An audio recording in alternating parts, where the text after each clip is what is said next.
Setelah kecurangan dugaan penggelembungan suara terjadi pada pemilihan DPD RI, kini giliran calon DPR RI yang buat laporan ke Panwasli Aceh.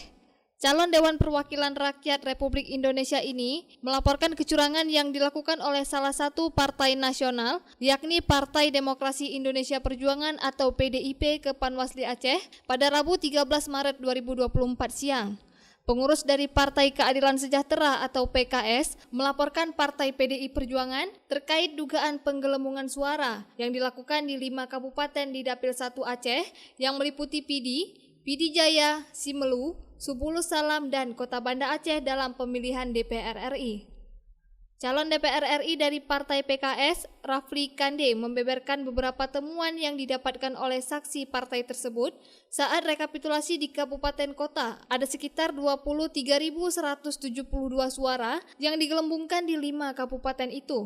Bahwa berkas daripada data-data penggelembungan suara untuk salah satu partai nasional.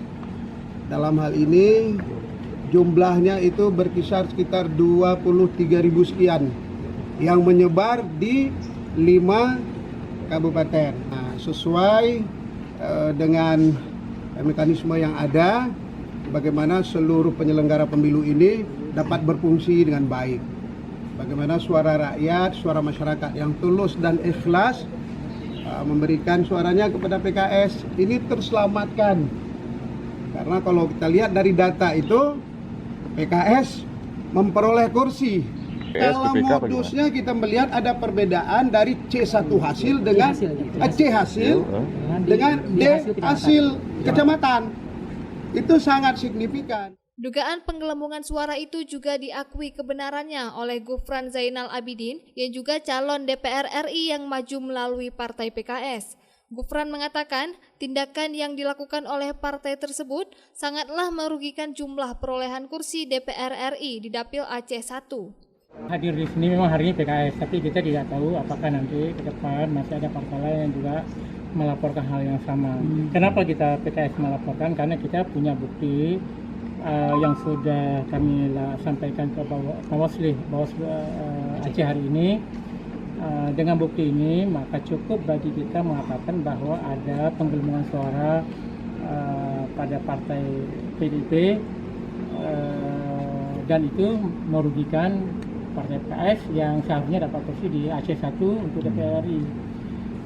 Jika ada partai lain yang juga merasa dirugikan, bisa jadi juga akan melaporkan hal yang sama, tapi kan kita tidak tahu apakah ada partai lain yang juga ingin melakukan hal yang sama. Tapi hari ini PKS kami hadir lengkap dari DPW, dari para caleg juga untuk menyampaikan hal ini seperti yang tadi disampaikan oleh Pak Rafli Kande, dan insya Allah kami masih percaya bahwa lembaga Bawaslu akan melaksanakan tugasnya dengan baik.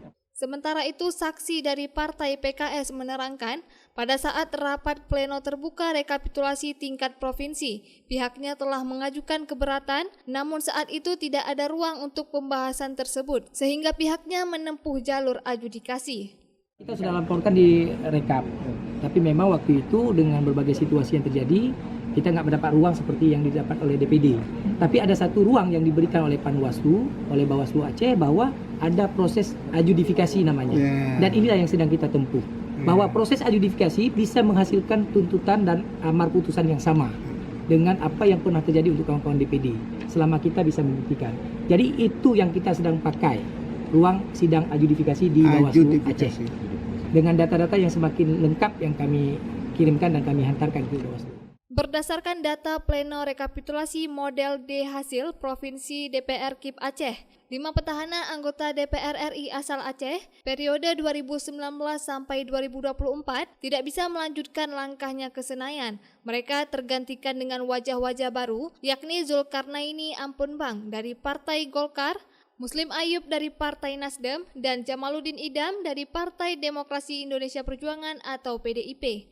Ketiga pendatang baru DPR RI Dapil Aceh 1 tersebut berhasil menyingkirkan para petahana, yakni Fadlullah dari Partai Gerindra, Rafli Kande dari Partai PKS, dan Salim Fakri dari Partai Golkar. Sementara di Dapil Aceh II, wajah baru anggota DPR RI diisi oleh Samsul Bahri alias Tiong dari Partai Golkar dan Irsan Sosiawan dari Partai Nasdem. Sedangkan petahana yang tersingkirkan di Dapil Aceh II adalah Muslim dari Partai Demokrat dan Anwar Idris dari Partai Persatuan Pembangunan atau PPP. Dari Banda Aceh, Lala Nurmalah melaporkan untuk Puja TV Aceh.